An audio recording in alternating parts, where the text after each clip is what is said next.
ritroverci insieme anche oggi non è la replica della puntata di fine anno del 2018, neanche del 2017, no, è la fine d'anno, notte di San Silvestro 2019, ma la giornata la passiamo come tradizione con Walter Basso, scrittore, umorista e promotore del Pacco del Sorriso che ci accompagna ormai da molti anni. Grazie e buongiorno a Altrettanto, tutti. buongiorno a tutti.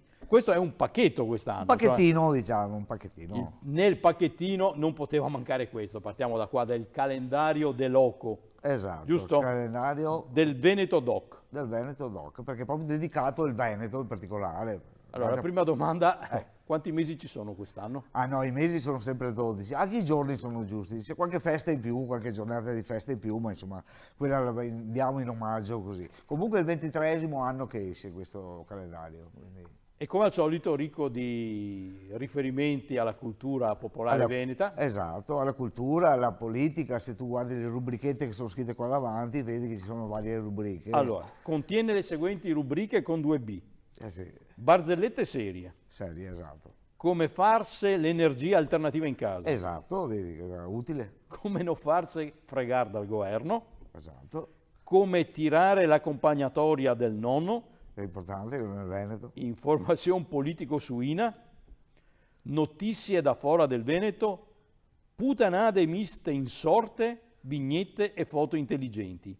Ma soprattutto conosci la suocera. Esatto, perché c'è un mese intero dedicato alla suocera, che è il mese di agosto, in modo che i lettori maschi, a cui mi rivolgo più facilmente, abbiano la possibilità di conoscere la suocera per poterla eventualmente non combattere in senso cattivo, ma poterla contrastare. Insomma, Un mese intero dedicato? Un mese intero, il mese di agosto, è dedicato tutto alla suocera. Veramente avevo finito le idee, non sapevo no, cosa mettere, allora, no, così per scherzo. Naturalmente si scherza. Cioè io riesco a scherzare con le persone che so che posso scherzare, se no diventa cattiveria, quindi non c'è cattiveria in queste battute, in queste cose.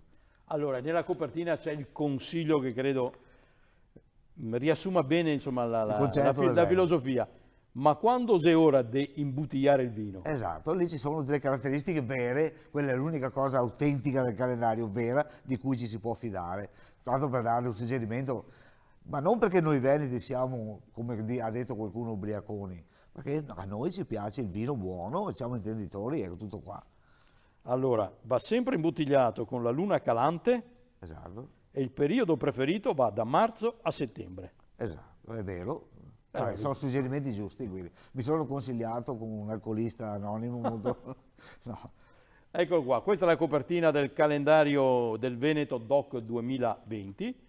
E già che ormai ci siamo, facciamo vedere anche il primo mese dell'anno, il mese di gennaio. Questa è l'edizione del 2020. Una cosa divertente, un calendario diverso, diciamo, dal solito, infatti è unico in Veneto, perché rallegrare un po', cercare di dare un po' di serenità quando inizia l'anno nuovo, che di solito si spera sempre che sia diverso, in realtà poi alla fin fine non cambia niente come al solito. Le barzellette non mancano. Le barzellette ogni mese c'è la barzelletta, c'è anche la vignetta. È difficile trovarne sempre di nuove? Sì, è difficile trovarne sempre di nuove, sembra che...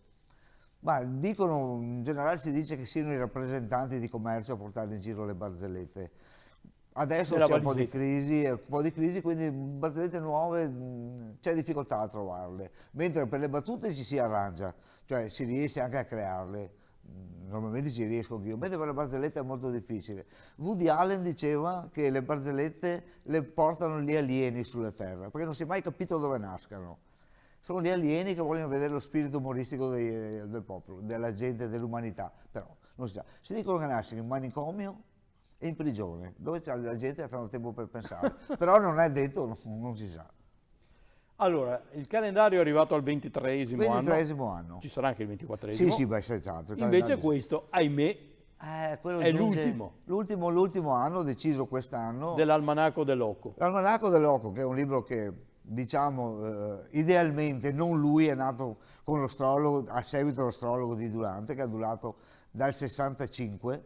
Diciamo, Dino Durante, capostipite insomma, della scrittura umoristica veneta. Infatti lui mi aveva chiesto di continuare la sua tradizione portando avanti proprio l'astrologo. Purtroppo non ci sono state la famiglia non è stata d'accordo e quindi giustamente è nato questo quindi che ha 17 anni, 40 più 17, 57 anni, vuol dire oltre mezzo secolo. In questo periodo di tempo la società è cambiata, diciamo che si è aperte le frontiere, ci sono etnie incredibili, c'è meno gente anche nelle fabbriche dove li regalavano, ci sono più operai magari che vengono da fuori che non operai veneti, e quindi le esigenze anche sono diverse, e quindi ho deciso di sospenderlo, chiuderlo, però l'anno prossimo sarà una cosa diversa, in alternativa nuova. Più in linea con i tempi. Più in linea con i tempi, esattamente, sempre dedicata al Veneto.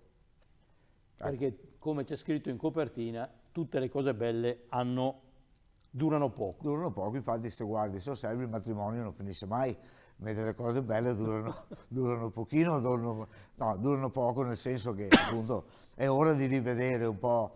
No, perché io mi divertivo e anche la gente si divertiva, infatti molti appassionati lettori che sono stati avvertiti sono dispiaciuti di questo. Vedrò se riuscirò a accontentarli in altro modo, ma io mi avevo inserito con una cosa che Durante non faceva, che era la satira, e con quella siamo andati avanti. Ho inserito delle piccole cose in italiano, però onestamente devo dire che un po' mi sono stancato anch'io del prodotto, perché è un po' ripetitivo, nel senso, quindi ho voglia di cambiare anche il formato. Che anche qua insomma è sempre legato al territorio, umorismo... Le barzellette, poi ci sono cartelli consigli. strani, esatto, un po' di tutto. Comunque rimane un libro sempre inedito, non è che ci siano cose degli altri anni o cose del genere, e quindi anche questo numero chiudo, che spero, in bellezza, insomma, ecco. Allora, Loco del 2020, l'ultimo della numero, serie. sì. Poi nel Parco del Sorriso di quest'anno c'è il dizionario delle parole squasi morte. Italiano-veneto, veneto-italiano. Sì, quello diciamo è stato un lavoro che mi è molto piaciuto farlo, perché diciamo che è il primo in assoluto che viene fatto in Veneto. Nessuno aveva mai pensato di raccogliere in un dizionario le parole che diciamo non si usano quasi più. Squasi ho scritto proprio per usare le parole che si usavano una volta che non si usa più, perché noi diciamo quasi, una volta dicevano squasi. Passiamo dai prodotti umoristici satirici a una cosa seria. Questa è una cosa seria, anche se c'è sempre un po' la vena, il proverbio, qualcosa un po' più divertente, però è una cosa seria, nel senso che ho pensato di fare così. Per esempio una parola in italiano, uno vuole vedere come si diceva, se c'è il termine, perché non è che li comprende tutti, ci sono 2000 termini, come si diceva fionda una volta. Fionda, in Veneto si dice fionda, però una volta si diceva frandigo. Ma dai. Frandigo. Allora lui guarda, frandigo, va sulla parte veneta, trova frandigo e trova sostantivo femminile, maschile, l'etimologia del termine, qualche proverbio, modo di dire relativo a quel termine, e in certi casi anche delle note o storiche oppure divertenti, ma note vere. Quindi completa. Può consultare l'italiano, può consultare il Veneto è completo, l'italiano dà i riferimenti per trovare le parole. Vi faccio un esempio se vuoi così. Prego. Un esempio un po' a casaccio. Babeo, Mengo, Parpagnacco, Tamao. Naturalmente non li hai mai sentiti? No, sono sinonimi, sarebbero sinonimi. Sì, sono sinonimi. Mengo, se tu vai poi nella parte dialettale, vai su Mengo, Mengo, aggettivo, sostantivo maschile, sciocco, babeo. Corrisponde al fiorentino menchero, minchione, da nome Domenico, Menego. Cioè, trovi tutto quante le informazioni. Una ricerca filologica per esempio, Quattrini una volta, esatto, si diceva Meotti. Corrisponde al romano Mengoti, al toscano Mengoi, che sono varianti di Mengosi, a sua volta da Mancuso, soldo d'oro, secolo VII, IX, XI, dall'arcaico mancus, inciso, coniato. Cioè ho fatto una ricerca basata anche sul dizionario che avevamo fatto insieme a Dino Durante per fare un'opera che sia completamente diversa dalle solite che ho fatte io, molto completa. Quindi ho lavorato un anno, però sono contento. Allora, l'abbiamo detto tante volte, Walter Basso ha una seconda faccia della propria opera letteraria. La terza, questa. Questa è la terza addirittura. Volevo dire, abbiamo una parte seria, insomma, di ricerca approfondita. Ricordo sempre i libri sulla storia dei minatori in Belgio. Esatto. Minatori veneti in Belgio. Qui abbiamo le più belle fiabe venete. Le edizioni sono sempre quelle della... No, questa è edizione programma, perché tutto il resto è edizioni Scantabauchi. Questa qua è editoriale programma perché proprio mi è stato chiesto dall'editore, anzi da Angelo, che considero ormai un amico, mi è stato chiesto se volevo fare un libro di fiabe. Sinceramente subito sono stato un attimo perplesso perché non ci avevo mai pensato. Però poi quando ho preso in mano l'argomento ho visto che prima mi divertivo, perché? Perché tornavo indietro al mio passato, a quando ero bambino, e mi sono tornate in mente cose a cui non pensavo più. Quindi mi sono messo a lavorare con molto entusiasmo e ho creato questo libricino che è in veneto e in italiano, ma attenzione, veneto molto scritto molto correttamente bene e tradotto proprio letteralmente in italiano, quindi anche se ci sono termini che i bambini non conoscono, la mamma che li legge li trova tradotti perfettamente nella parte italiana, quindi è stato un lavoraccio.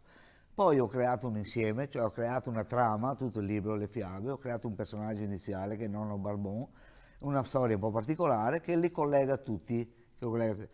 E 2 favole le ho inventate io, cioè ho preso già delle frasette che c'erano in Veneto un po' particolari, le ho trasformate in fiabe e è uscito questo libricino di una decina di fiabe con i personaggi diciamo mitici, classici del Veneto, per esempio l'orco famosissimo, il Mazzariol, Martoreo che era un folletto, poi c'erano le anguane che sono delle specie, delle streghe soprattutto dell'alta montagna, le streghe e poi altre fiabe educative, insomma. Ecco, ma sono scritte in italiano o in veneto? Sono scritte in italiano e tradotte letteralmente in veneto.